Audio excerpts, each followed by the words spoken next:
So basically this video is going to be about my relationship with Shri Krishna और मैंने उनको किस तरह डिस्कवर किया and how he has affected my life.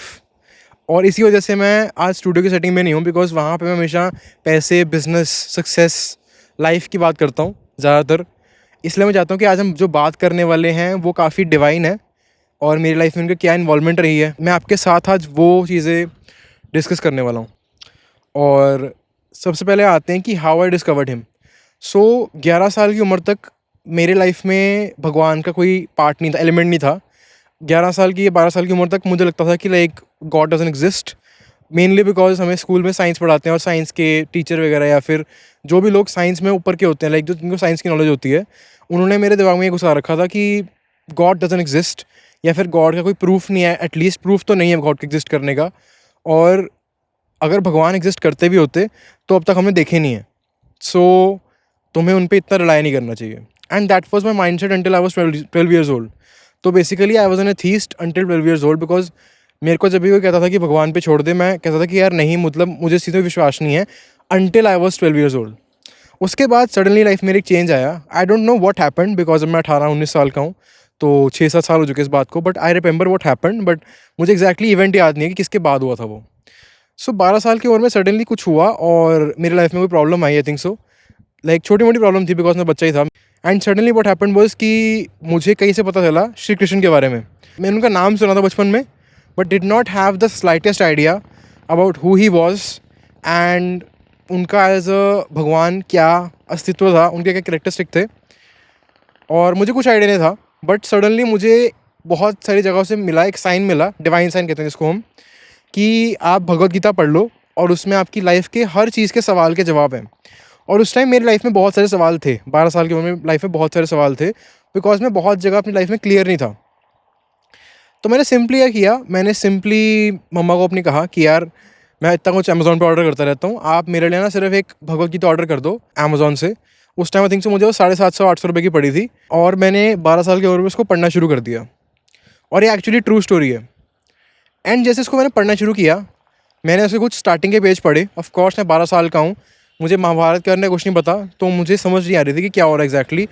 मुझे सिर्फ इतना ब्रीफ था कि जो भगवत गीता है, it is about Shri Krishna discussing someone's problems, जो कि अर्जुन थे ऑब्वियसली। अब मुझे महाभारत के बारे में पता है, इसीलिए मैं उसको रिलेट कर सकता हूँ, उसके बारे में बात कर सकता हूँ। बट उस टाइम पे I didn't know about that, और मेरे लिए महाभारत का कोई भी कैरेक्टर या जो कोई भी जो उसमें हिस्ट्री में हमारे लोग थे, उनके बारे में मुझे आइडिया नहीं था। मैंने बस बेसिकली पढ़ना शुरू कर दिया गीता को। और भगवत गीता पढ़ने के कुछ वक्त बाद मेरे साथ क्या हुआ कि मेरे लाइफ में गॉड ने ना एंट्री ली, मेरा विश्वास शुरू हुआ बनना। और मैंने उस time I think so 1/3 of Bhagavad Gita पढ़ी थी।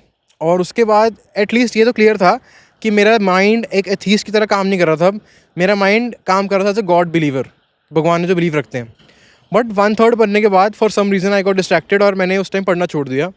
एंड उसके कुछ टाइम बाद, लाइक 2-3-4 साल बाद, मैंने आई वॉज 15-16, जब मैं 10th में था, उस टाइम पे मुझे फिर से याद आया कि मेरे भगवत गीता है, बिकॉज तब फिर से मेरी लाइफ में कोई प्रॉब्लम थी और मेरे को जवाब नहीं मिल रहा था उसके बारे में। एंड मैंने सडनली बस गीता उठाई और मैंने कहा इसको पढ़ना शुरू कर देते हैं फिर से। So I didn't start from where I left, मैंने फिर से शुरू से पढ़नी शुरू कर दी। और उस टाइम पे भी मैंने महाभारत देखी नहीं थी, तो I could not understand about the people mentioned in the book, like Dhritarashtra, like every all the character जो है महाभारत के अंदर। बट मैंने फिर से पढ़ के बस पढ़नी शुरू कर दिया एज अ क्वेश्चन आंसर, और फिर से मेरी जो प्रॉब्लम थी वो इंस्टेंटली सॉल्व हो गई। और उसके बाद क्या हुआ कि मैंने फिर से आई थिंक सो आधी गीता पढ़ी होगी, फिर से वो चीज़ मेरी छूट गई बिकॉज वो प्रॉब्लम सॉल्व हो गई और मैंने गीता छोड़ दी पढ़नी एकदम से। एंड उसके बाद सडनली क्या होता है कि मेरा एक ब्रेक थ्रू आता है फिर से। अब इस टाइम पे हूँ मैं 11th-12th के अंदर, 11th मिड के अंदर। सो अराउंड 6-7 महीने गुजरे उस चीज़ को। 10th क्लास में मुझे प्रॉब्लम हुई थी उसके बाद की। अब 11th क्लास के मिड में again I find my self in the same situation. और इस बार मैं जब गीता उठाता हूँ ना, तो मैं एक तरह से स्टार्टिंग में एक प्रॉमिस लेता हूँ खुद से कि इस बार मैं पूरी पढ़ के ही उठूँगा, मैं इस बार आधी नहीं छोड़ूंगा। और आई थिंक सो मुझे अराउंड 1.25 साल लगा था, बिकॉज मेरा ये नहीं था कि मैंने रोज़ इतने पेज पढ़ने, मेरे को था कि मैंने किसी भी दिन बिना उसको पढ़े सोना नहीं है। चाहे मैं एक पैराग्राफ पढ़ूँ, चाहे एक लाइन पढ़ूँ, बट मैं पढ़ के सोऊंगा। और इसी तरीके से आई डिड दैट, और मैंने 1.5 साल लगा के आई थिंक सो 12th के एंड तक, उसके भी 1-2 महीने बाद तक मैंने ख़त्म कर ली थी पूरी गीता पढ़ के। और इसके बारे में ना, भगवद गीता के बारे में ये बार बार लोग कहते हैं, हर कोई कहता है कि जो श्रीमद् भगवद गीता है ना, पहली बात तो उसकी प्योरेस्ट फॉर्म आज के टाइम में अवेलेबल नहीं है, बट जिसने भी ये पढ़ी भी है ना, जिसने आज वाली फॉर्म भी पढ़ ली, जो प्योर फॉर्म है, एक दो, बिकॉज पूरी मार्केट में एक दो फॉर्म है प्योर, बाकी सब में मिलावट है, हर बंदे ने अपने खुद के व्यू एक्सप्रेस कर रखे हैं, बट मुझे पढ़नी थी प्योर, और मैंने प्योर भगवद गीता पढ़ी है। बट इसके बाद क्या होता है आपकी लाइफ में, कि आपके लाइफ में ऐसा नहीं कि एकदम से भगवान आपको दिखने लग गया, ऐसा कुछ नहीं होता, बट आपको लाइफ के ना कॉन्सेप्ट समझ आने लग जाते हैं। फॉर एग्ज़ाम्पल, अगर मैं कहूँ तो मेरे लाइफ में जब मैंने गीता पढ़े ख़त्म करी, उसके कुछ मंथ्स बाद मेरे लाइफ में मटेरियलिस्टिक चीज़ों की वैल्यू बहुत कम होने लगी। फॉर एग्ज़ाम्पल, 10वीं तक, 10th क्लास तक मेरा बचपन से सपना था कि मैं बिजनेसमैन बनना चाहता हूँ, as in I want to be an entrepreneur और अ बिजनेसमैन। जो बंदा काम करवाता है लोगों से, अपनी कंपनी चलाता है, अपना एम्पायर बिल्ड करता है, and he has every material thing in his life, गाड़ी बंगला सब कुछ है उसके पास, और उसके कनेक्शन अच्छे, नेटवर्क अच्छा है, ये सब मेरा सपना था 10th तक। बट उसके बाद when I read the Bhagavad Gita, Shrimad Bhagavad Gita, and उसके बाद एक इवेंट हुआ था which was, I don't think so I should mention this, but किसी की डेथ हुई थी मेरी फैमिली बहुत क्लोज। उस चीज़ के बाद और गीता पढ़ने के बाद आई रियलाइज समथिंग कि आपकी लाइफ में जितनी मर्जी मटेरियल सक्सेस है, चाहे आपके पास अंबानी लेवल की वेल्थ है, चाहे इलॉन मस्क लेवल की वेल्थ है, इन्फ्लुएंस है, स्टिल आपकी लाइफ पे आपका पूरा कंट्रोल कभी नहीं हो सकता। Because even as the most powerful man in the world, अगर मैं वो बन भी जाता हूँ टाइम लगा के, मेरी लाइफ में मेरा फुल कंट्रोल नहीं रहेगा, और मेरी लाइफ में फिर भी सॉरो और हैप्पीनेस दोनों रहेगी। और मेरा फिर एक ही सवाल था भगवान से भी, और श्री कृष्ण से भी, और गीता से भी, हालांकि तीनों चीज़ें एक ही हैं, but I am still mentioning them separately. मेरा एक ही सवाल था कि what is the actual meaning of life. क्योंकि अगर आपने जितने मर्जी पैसे कमा लो, जितना मर्जी काम कर लो, जितना मर्जी पावरफुल हो जाओ, जितने मर्जी इस धरती पे जितने मर्जी पावरफुल हो जाओ, स्टिल आपको एक दिन मरना है, दैट इज़ ट्रू। और इस सिर्फ एक ये चीज़ है कि you will die one day, इस चीज़ से कोई डिसएग्री कर ही नहीं सकता पूरी अर्थ पे। Because what ever comes on earth, जो भी इंसान, जीव जंतु, पेड़ पौधा इस धरती पे आता है, बर्थ लेता है, वो एक दिन ना एक दिन मरता ही है। वो हर, ये एक एक्सेप्टेड ट्रुथ है। आपके पास 1000 करोड़ हो, 1 रुपया हो, कुछ ना हो, आप मनोगे तो सही, ये एक एक्सेप्टेड ट्रुथ है। बट इस चीज़ को समझते हुए ना, मुझे एक चीज़ रियलाइज़ हुई कि एक्चुअल में आपके पास पैसा है, आपके पास पावरफुल, लाइक आपके पास पावर है, नेटवर्क है, आपकी उससे लाइफ इम्प्रूव होगी, नो डाउट इम्प्रूव होगी। बट अगर आपके पास वो पैसे और वो पावर सही तरीक़ों से नहीं आई हुई, आपने वो चीज़ गलत तरीके से गेन करी है, तो वो आपको खुशी से ज़्यादा दुख दे के जाएगी। और ये चीज़ मैंने अपने सामने होती हुई भी देखी है। और मैंने चीज़ रियलाइज़ करी है कि पैसा, पावर, नेटवर्क कुछ मैटर नहीं करता रियलिटी में। Because I have seen people जिनके पास $1 बिलियन एम्पायर्स हैं, उनके पास पैसे की कोई कमी नहीं है, नेटवर्क की कोई कमी नहीं है, पर वो फिर भी लाइफ में दुखी हैं। नॉट बिकॉज उनकी प्रॉब्लम्स नहीं है लाइफ में, ऑब्वियसली प्रॉब्लम्स हैं, बट वो फिर भी दुखी हैं। और उस चीज़ को देखने के बाद ना, और उन लोगों को दुखी देखने के बाद, आई रियलाइज वन थिंग कि पैसा या सक्सेस या network is not the solution for everything in life. फिर एक क्वेश्चन निकलता है कि what the hell is life then, आपकी लाइफ का एक्चुअल पर्पस क्या है। तो फिर मैंने एक चीज़ रियलाइज़ करी कि पूरी लाइफ बंदा पैसे कमा के, सब कुछ करके, the person always seeks for one thing which is peace, tranquillity और स्टेबिलिटी। हर अच्छा इंसान जो दिल का अच्छा है, जिसका दिमाग फिरा नहीं हुआ, जब वो पैसे कमाता है, जब वो सक्सेसफुल होता है, और जब वो बहुत चीज़ें करता है अपनी लाइफ में, अचीव करता है, तो the only thing in his mind at that point is कि यार मुझे ना अपने परिवार के लिए कुछ करना है, मुझे लाइफ स्टेबल करनी है, मुझे लाइफ में केओस नहीं चाहिए। But living in this materialistic world, इस धरती पे रहते हुए आपकी लाइफ कभी ज़िंदगी में स्टेबल नहीं हो सकती। बिकॉज आपकी ज़िंदगी स्टेबल बनने के लिए बनी ही नहीं है। यहाँ पे आपको कर्मों का सामना करना पड़ेगा, अपने एक्शंस का सामना करना पड़ेगा।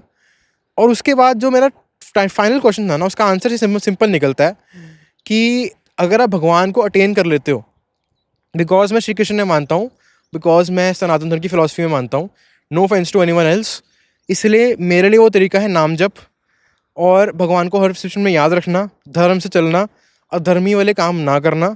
ये 3-4 चीज़ें हैं मिला के। उसके अलावा मेरे पास कोई एक्शन करने के लिए है नहीं यहाँ पे। अगर मैं 3 चीज़ें फॉलो करता हूँ 70-80% भी, तो मेरी लाइफ बहुत अच्छे पाथ पे चलेगी। चाहे मेरे पास उतना पैसा नहीं होगा, जो धर्म का पैसा होता है उतना नहीं होगा, मेरे पास सिर्फ धर्म का पैसा होगा। लाइक अधर्म मतलब जो गलत तरीके से बंदा पैसा कमाता है, इलीगल करके, किसी का कुछ हार्म करके, या किसी को ठग के। लीगल होता है और धर्म वाला पैसा होता है, धर्म वाली पावर होती है जिसमें आपने किसी को हार्म नहीं किया, कुछ इलीगल नहीं किया, किसी से कुछ चुराया नहीं, वो धर्म का पैसा होता है। तो अगर इंसान धर्म से जिए ना, like if you keep dharma above everything else, living according to it, तो आपकी लाइफ में आप देखोगे कि एक प्रेमानंद जी ने एक बहुत अच्छी बात कही थी कि आपके गले पे आती थी तलवार भी फूलों की माला बन जाएगी। और मैंने ये चीज़ अपनी लाइफ में देखी भी है कि since I have read the Bhagavad Gita, I have attend kind of started going towards God, Shri Krishna की तरफ जाना शुरू किया है, उनके प्रिंसिपल्स को अपनाना शुरू किया है। मेरी लाइफ में जितनी मर्जी बड़ी प्रॉब्लम आ जाए, जितनी मर्जी बड़ी, मुझे कभी डर नहीं लगता। एवरी टाइम इट्स लाइक वो देख लेंगे, वो संभाल लेंगे। मुझे उसके टाइम के बाद मतलब मुझे फील नहीं होता कि मैं कुछ मेरे को हो जाएगा, और अगर कुछ हो भी जाता है ना तो मैं उन पे छोड़ देता हूँ सिंपली। मैं बस कहता हूँ, एक मन में नाम लेता हूँ उनका और उनको बोलता हूँ कि यार आप देख लो मेरे साथ ये हो गया, अब जिसने मेरे साथ गलत किया उसको देख लो, मेरे हित में नहीं है कि मैं उसका कुछ बुरा करूँ, आप खुद देख लो। बिकॉज अभी भी मेरी लाइफ में बहुत बार ऐसा होता है कि मुझे किसी पे गुस्सा आ रहा है, किसी ने कुछ गलत किया है मेरी फैमिली के साथ या मेरे साथ, बट उसके बाद I have a feeling in mind कि मैंने कुछ कर भी दिया तो मेरा कर्म गलत बन जाएगा, चाहे इसने मेरे साथ जो मर्जी किया है। तो मेरा सिंपल जवाब होता है कि भगवान आप खुद देख लेना, मेरा आप पे अटूट भरोसा है, 100% भरोसा आप पे है, मेरे हाथ में कुछ नहीं है। आप देख लेना कि इसने मेरे साथ क्या किया, मैं कुछ नहीं करूँगा आगे से, आप देख लेना बस मेरे लिए। और इस चीज़ को करने के बाद I have become the most fearless person I have ever बिन। मैं ये नहीं कह रहा धरती सबसे फियरलेस मैं हूँ, बट मेरी जितनी आज तक वर्जन रही हैं अपनी लाइफ में, जितनी वर्जन मेरी रही हैं, I have become the most fearless person I have ever bin. Basically मैं अब किसी चीज़ से डरता नहीं, चाहे मेरे सामने कुछ भी प्रॉब्लम खड़ी हो जाए, मैं उन पे छोड़ देता हूँ, उनको कह देता हूँ कि यार भगवान आप देख लो, श्री कृष्ण आप देख लो यार, कि मतलब मेरे पे प्रॉब्लम आई है, आपने देखनी है, आप जो कहोगे मैं करूँगा। I am genuinely telling you, मैं कुछ प्रमोट नहीं कर रहा यहाँ पे, मैं किसी के अगेंस्ट नहीं बोल रहा कुछ भी, सिंपल चीज़ बता रहा हूँ कि since I started following him and his path, मेरे लाइफ में जो प्रॉब्लम आई है ना वो ऐसे ख़त्म हुई है, और उसका जो इफेक्ट भी है मेरे पे आया नहीं। और इवन अगर कोई प्रॉब्लम आई भी है, लाइक फॉर एग्जांपल देता हूँ मैं आपको, 3 महीने पहले मेरा पैर रैंडमली मुड़ गया, I was not doing some extreme sports या कुछ गलत, लाइक कुछ बहुत खतरनाक काम नहीं कर रहा था, चलते चलते पैर मुड़ गया मेरे, लाइक लेफ्ट पैर का मेरा हालत ख़राब होगी, मसल टूट गया, and I was on bed rest for 3 weeks. उस टाइम पे मुझे कुछ फील नहीं हुआ, लाइक मुझे ऑब्वियसली पेन हो रहा था, बट मैं उस पेन को ईजिली बियर कर पा रहा था, और मेरे मन में कोई नेगेटिव थॉट नहीं आ रहा था कि मेरा पैर ठीक होगा कि नहीं होगा। जस्ट बिकॉज जो मुझे लगता है कि मुझे भगवान से गाइडेंस मिलती रहती है हर टाइम कि इस चीज़ में क्या डिसीजन लेना है, यहाँ पे क्या पाथ चूज़ करना है, कौन अच्छा पाथ है, कौन सा बुरा पाथ है। And it's been a wonderful journey after I have started knowing him. और उसके बाद ना मुझे, जब मैंने भगवान को पाना शुरू किया थोड़ा थोड़ा करके, ऑफ कोर्स मैं भी 1% भी नहीं हूँ उनके पाथ पे, बट जितना भी मैं भी हूँ, उसके बाद मुझे लाइफ में कोई भी प्रॉब्लम बहुत बड़ी नहीं दिखती। और I am telling you genuinely, मैं ये नहीं कह रहा कोई बहुत ज़्यादा चमत्कार हो गया लाइफ में मेरी, बट हर पाथ पे हर डिसीजन लेने से पहले he has guided me through thick and thin. मतलब कोई भी डिसीजन लेने से पहले ना मेरे मन से एक आवाज़ निकलती है कि उनकी आवाज़ होती है कि तूने ये करना, ये नहीं करना, सिंपल एज दैट। जब भी मेरा दिमाग गलत चीज़ की तरफ जाना शुरू भी करता है। और आई थिंक सो अभी के लिए इतना काफ़ी है, बिकॉज मेरी अब तक की जर्नी यही रही है श्री कृष्ण के साथ, भगवान जी के साथ। और कुछ लोगों का डाउट होता है एक सिंपल सा कि हिंदुज़म में बहुत सारे गॉड हैं, बट उनका एक डाउट क्लियर कर देता हूँ कि अगर आपके मन में इस वजह से आप भगवान को फॉलो नहीं कर रहे कि हिंदुज़म में बहुत सारे गॉड्स हैं, सनातन धर्म में बहुत सारे गॉड्स हैं, करोड़ों को देवता हैं, बहुत सारे देवता नहीं, सिर्फ 33 कोटि देवता हैं, देवता देवी जो भी हैं। उसके अलावा हिंदुज़म के अंदर या सनातन धर्म कहते हैं जिसको, उसके अंदर रियलिटी में they are not gods, they are forms of God. There is a singular God Shri Vishnu, उनकी बहुत सारी फॉर्म्स हैं। इट इज़ सिंपली लाइक, अगर आपको समझना हो ना, इसका सिंपल मतलब निकल के आता है कि अगर आपके पास, लेट्स से, अगर आपके पास एक कंपनी है बहुत बड़ी जिसको कोई चला रहा है, और मान लो उस कंपनी को भगवान चला रहे हैं, तो उनको हर पोजीशन पे किसी ना किसी को बिठाना है। बिकॉज आपको एक कंपनी में सी स्वीट पूरी चाहिए, CEO चाहिए, आपको CMO चाहिए, आपको CPO चाहिए, आपको हर टाइप का बंदा चाहिए, आपको फिर मैनेजर चाहिए, सबको एग्जीक्यूटिव चाहिए, आपको फिर एम्प्लॉयज़ चाहिए। अगर आप इस तरीके से हिंदुज़म को या सनातन धर्म को देखोगे ना कि it's a company where God is foremost, उसके बाद जो लोग आते हैं, देवी देवता आते हैं, they are just part of his alignment, एक पिरामिड की तरह। तो आपको ईजिली हिंदुज़म का कॉन्सेप्ट समझ आने लग जाएगा कि everyone has their own duty जो उनको करनी होती है time to time, and everyone goes through the cycle of destruction except God himself. और आई थिंक सो ये वीडियो आज का इतने रखते हैं, and thank you for watching. अगर आपको अच्छा लगा तो लाइक कर देना, कमेंट कर देना कि आपकी लाइफ का एक्सपीरियंस क्या रहा है. And just like thank you for watching. Bye.